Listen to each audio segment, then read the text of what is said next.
आता आपण इतिहासाच्या 4थ्या धड्याच्या 5व्या विभागात आलो. चला, शेती, पशुपालन, आर्थिक आणि सामाजिक जीवन. चला तर आपण आता बघतो की वैदिक काळामध्ये आतापर्यंत काय काय काय काय आपण शिकलो. आपण कुटुंब व्यवस्था बघितली, आपण आहार बघितला, आपण घरांचे कसं त्यांच्या घर असायची ते पण आपण शिकलो. त्याच्यानंतर त्यांची वस्त्र, त्यांची करमणुकीची साधन, त्याच्यानंतर त्यांचं वाद्यांचे प्रकार सर्व आपण बघितले. आता ह्याच दैनंदिन जीवनामध्ये आता उपजीविकेसाठी काय काय करतो त्याचा पण आता आपण अभ्यास करू. चला तर आपल्याला एक चित्र दिसते, शेतकरी शेती करताय. आपल्या सगळ्यांना माहितीये की आपला भारत देश हा शेती प्रधान देश आहे. विद्यार्थी मित्रांनो, आपले वेद काळातले लोक जे होते ते सुद्धा शेती करायचे. तर त्यांचा मुख्य व्यवसाय हा शेतीचाच होता. कशा रीतीने ती शेती करायची. आता त्या काळी इतकं आधुनिकीकरण नव्हतं, तरी पण अगदी व्यवस्थितरित्या ते शेती करायचे. अनेक बैल जुंपलेल्या नांगराने ते नांगरट करायचे. नांगरणी ते 2, आता आपण सर्वसाधारण बघतो की 2 बैलाची जोडी असते जी नांगरणी करते शेतात, त्याप्रमाणे. तसंच त्या काळी म्हणजे खतांचा वापर करण्यासाठी जास्तीत जास्त म्हणून शेणाचा वापर केला जातो. जे जनावरांचं शेण असते, विष्ठा असते, ते खत म्हणून शेतामध्ये टाकण्यात येत असते. तसेच पिकांवर पडणारी कीड, पिकाला विध्वंस करणारे प्राणी, त्यावरील उपाय यांचा उल्लेख हा अर्थव वेदात आपल्याला दिसतो. आपण ह्याच्या अगोदर आपले वेद शिकलो, बरोबर आहे. तर त्याच्यामध्ये अथर्व वेद आपण पाहिला. त्याच्यामध्ये मी जेव्हा तुम्हाला उदाहरण दिलं त्यावेळेस मी तुम्हाला औषधी वनस्पतींची उदाहरणं दिली होती की ताप आला तर काय वापरता येईल, कोणतं औषध वापरता येईल, म्हणजे जडीबुटींचं. त्या अर्थव वेदामध्ये हे सगळं काही दिले गेले. त्याचप्रमाणे ही पण पिकावरती कीड कशी घालवायची, किंवा जे आक्रमण करणारे टोळ धाड किंवा प्राणी येतात, शेताचं पिकातलं नुकसान करतात, तर ते कशा पद्धतीने त्यांच्यावर उपाय करायचा, त्याची पूर्ण उपाययोजना या अर्थव वेदामध्ये लिहिली गेली. म्हणजे अशा रीतीने ते त्याची मदत घेऊन तेही संकट दूर करायचे. आता पुढे आता पशुपालनामध्ये ते कोणते कोणते प्राणी विशेषतः वापरले जाईल बघूया. चला, आता आपल्याला इथे एक चित्र दिसतंय, ते रथाचं आहे. तुम्हाला माहितीच आहे, कळालंच असेल. तर वैदिक काळामध्ये गाय, बैल, कुत्रा, घोडा या प्राण्यांना विशेष महत्व. आता बघा, गाय तर दुधासाठी, बैल तर आपल्या शेतासाठी, कुत्रा अर्थात आपण रक्षणाकरता, आणि घोडा अर्थात एका ठिकाणावरून दुसऱ्या ठिकाणी जाण्यासाठी आपल्याला अत्यंत उपयोगी असा प्राणी आहे. तर ते कशा रीतीने त्यांचा वापर करायचे ते पण आता आपण बघूया. गायीचा विनिमयासाठी उपयोग केला जाईल. आता घोड्याला कशा रीतीने ते वापरायचे बघा.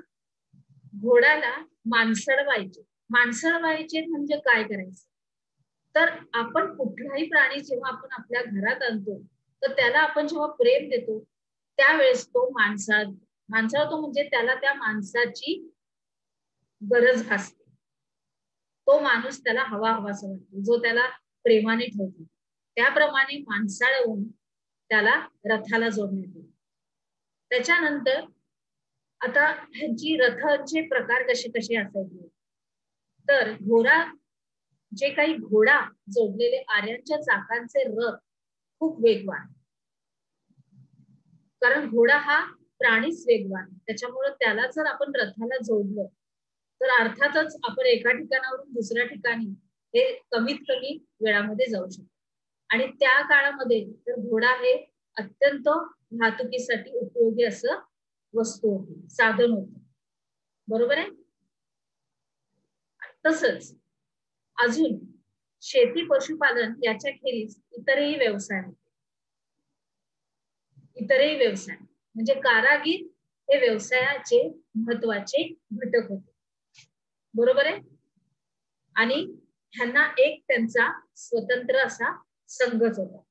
म्हणजे पशुपालनाबरोबर हे कारागीर सुद्धा त्या काळी विकसित होत होते, संपन्न होत होते. बरोबर आहे. आलं लक्षात आता इथपर्यंत.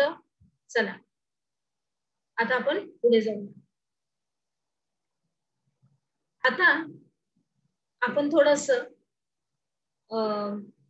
थोडसा वेगळ्या प्रकाराकडे आहोत की आता समाजातल्या आपण काही स्तर आहेत, समाजातल्या काही व्यक्ती आहेत, त्यांच्याबद्दल आता आपण ओळख करून घेऊ वेद काळाची. बरोबर आहे. चला तर त्या काळी वर्ण आणि जाती कशा रीतीने विभागलेल्या होत्या त्यांचा आता आपण अभ्यास करणार. चला. वेद काळामध्ये ब्राह्मण, क्षत्रिय, वैश्य आणि शूद्र असे वर्ण होते. बरोबर आहे. म्हणजे ते आहेतच, होतेच ते आणि होऊन गेलेले. त्याची खाली मी तुम्हाला चित्र पण दिलेले बघा. ब्राह्मण हा पूजा करत असताना दिसत आहे. क्षत्रियाच्या हातामध्ये तलवार ढाल आहे. वैश्य आहे तो व्यापारी आहे, वेद काळामधला व्यापारी. लक्षात आलं. वेद काळामध्ये व्यापारीला वैश्य म्हणत, म्हणजे तो देवाणघेवाण दळणवळण याच्यामध्ये त्याचा हात असेल. आणि शेवटचं चित्र आहे शूद्राचं, जो कामगार पद्धतीचा आहे. कामगार म्हणजे तो एक कष्टाची कामं करणारा, म्हणजे जणू काय शेतकरी असेल, बांधकाम करणारा मजूर सुद्धा असेल, घर बांधणारा वगैरे असं, म्हणजे कष्टाळू काम करणारा असा हा शूद्र. तर हे जे वर्ण आहेत हे त्यांच्या व्यवसायावरून ठरत.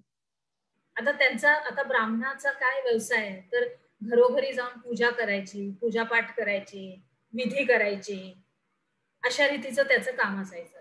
क्षत्रियाचं काम, त्याचा व्यवसाय काय होता की जे काही आपल्यावर आक्रमण येतील, काही आपल्याला युद्धाचे प्रसंग येतील, तर त्याच्याकडे जायचं आणि युद्ध करायचं, हेच त्याचा व्यवसाय होता.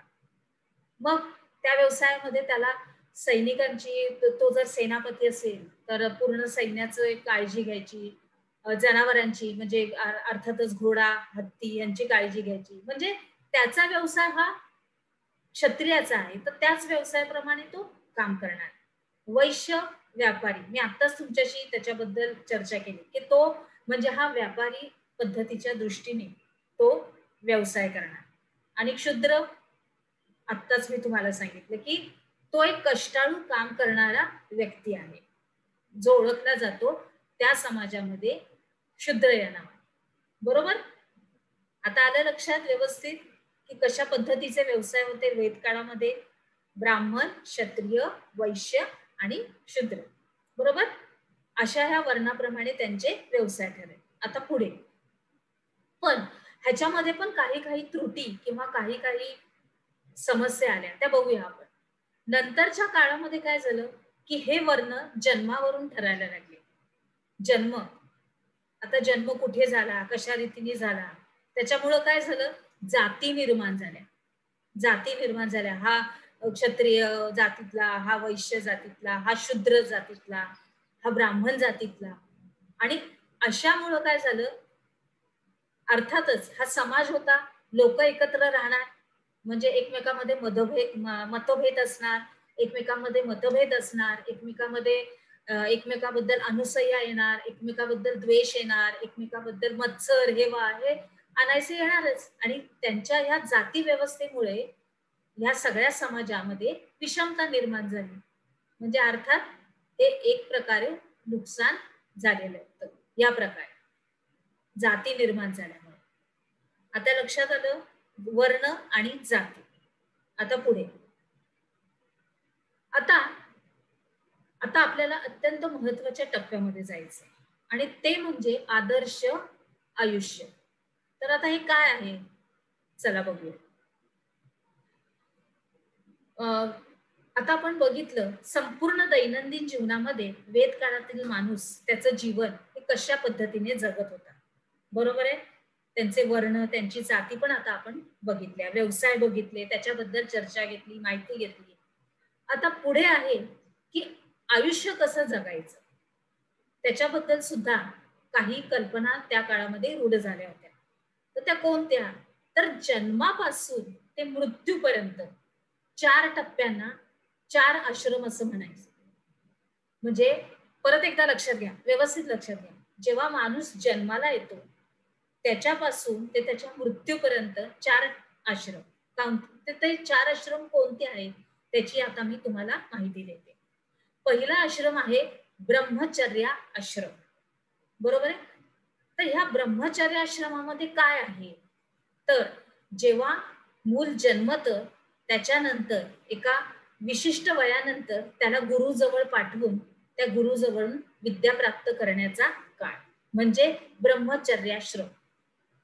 आपण कसं आपल्या शाळेत जातो, आपण आपले 1ली ते 10वीचे धडे शिकतो, त्याच्यानंतर 11वी ते 15वी. तर वेद काळामध्ये हे सगळं शिक्षण ऋषीमुनी द्यायचे. मग त्यांच्या आश्रमामध्ये जाऊन राहायचं आणि तिथे सगळं शिक्षण घ्यायचं. ब्राह्मण ब्राह्मणाच्या रीतीने घ्यायचे, क्षत्रिय क्षत्रियाप्रमाणे घ्यायचे, अशा रीतीने, बरोबर. म्हणजे त्याच्यामध्ये सगळं शिक्षण यायचं. आलं लक्षात. आता पुढे दुसरा आहे गृहस्थाश्रम.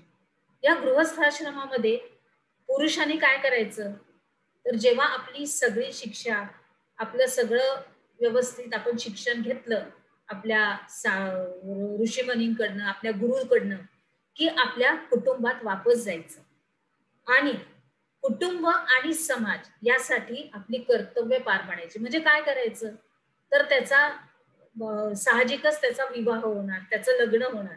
लग्न आली की पत्नीची जबाबदारी आली, तिची जबाबदारी संपूर्णपणे पार पाडायची, तिचं रक्षण करायचं आणि तिच्या बरोबर तिच्या सोबतीने समाजामध्ये त्याची काही कार्य असतात माणसांची, ती सुद्धा पार पाडायची. समाजामध्ये सुद्धा कार्य येतात. आपण आपल्या समाजात राहतो म्हणजे आपल्याला साहजिक कुणाच्या घरी चांगलं कार्य असेल, काही वाईट कार्य झालं असेल तर त्याच्या कार्यासाठी आपण हजर राहणं हे जरुरीचं आहे. आणि हे सगळं आपण दुसऱ्या आश्रमात म्हणजे गृहस्थाश्रमामध्ये पूर्ण करायचं. आता तिसरा तिसरा आहे वानप्रस्थाश्रम. यामध्ये काय आहे की गृहस्थाश्रमानंतर घरादाराच्या मोहाचा त्याग करायचा, म्हणजे मनुष्यवस्ती त्याग करायची आणि अत्यंत साधेपणाने जंगलामध्ये राहून किंवा अरण्यामध्ये राहून तपश्चर्या आणि साधेपणाने राहायचं. ह्याच्यासाठी पत्नीची गरज नाही, मुलाबाळांची गरज नाही. आई वडिलांची जबाबदारी पार पाडली गृहस्थाश्रमामध्ये. गृहस्थाश्रमामध्ये सगळी ती जबाबदारी पार पडली. म्हणजे आता हा वानप्रस्थाश्रमामध्ये काय करायचं, तर शांतपणे जाऊन जे आपण जगलेलो आहोत त्याच्यावरती शांत ध्यान मनन चिंतन जंगलामध्ये अरण्यामध्ये जाऊन करायचं, बरोबर. आता पुढचं चौथा आहे संन्यासाश्रम.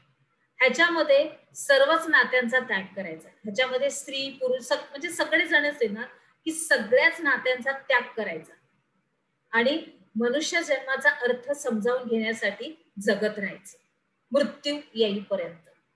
असे हे 4 आश्रम आहेत. लक्षात आले तुम्हाला, बरोबर समजले? ठीक आहे, छान. आता पुढच्या चित्रामध्ये मी तुम्हाला ह्याच्यामध्ये संपूर्णपणे विस्तृतीकरण दिलेलं आहे चित्राच्या रूपात. पहिलं चित्र आहे ब्रह्मचर्याश्रमाचं. दुसरं आहे बघा, पहिल्या चित्रामध्ये तुम्हाला दिसतंय की गुरु बसलेले आहेत आणि सगळे शिष्य त्यांच्याकडून शिक्षण घेत आहेत. अर्थात हा विद्यार्थी काळ आहे आपला. त्याच्यानंतर दुसरा आहे गृहस्थाश्रम, म्हणजे विवाह करून त्याच्यानंतर सगळी जबाबदारी आपण चर्चा केली. संपूर्णपणे कर्तव्य आणि जबाबदारीचा हा गृहस्थाश्रम. तिसरा आहे वानप्रस्थाश्रम, म्हणजे शांतता. जे काही केलेलं आहे आयुष्यामध्ये त्याचं संपूर्णपणे चिंतन ध्यान मनन. आणि चौथ्या चित्रामध्ये दिसत आहे संन्यासाश्रम. सगळेजण शांत बसलेले आहेत, मृत्यू येईपर्यंत वाट बघणार ते आता, बरोबर आहे. लक्षात आलं? आता पुढे, आता आपला नेहमीचा कार्यक्रम विद्यार्थी मित्रांनो, प्रश्न उत्तरांचा. चला तर पहिला प्रश्न आहे की वैदिक काळातील शेतीबद्दल तुम्हाला माहिती सांगायची आहे. दुसरा आहे पशुपालन कशा रीतीने करत असत वेद काळातील लोक. तिसरा आहे वैदिक काळातील वर्णाविषय, म्हणजे वर्ण कशा रीतीचे होते वगैरे ते सगळं लिहायचंय. आणि थोड्याशा मी टिपा लिहायला दिले तुम्हाला, तुम्हाला सवय झालीच पाहिजे. टिपा लिहामध्ये ब्रह्मचार्याश्रम, गृहस्थाश्रम, वानप्रस्थाश्रम आणि संन्यासाश्रम ह्याच्यावर तुम्हाला एक 3-3, 2-2 ओळी अशा लिहायच्या आहेत. चला तर मग आपण आपल्या पुढच्या विभागात प्रवेश करूया.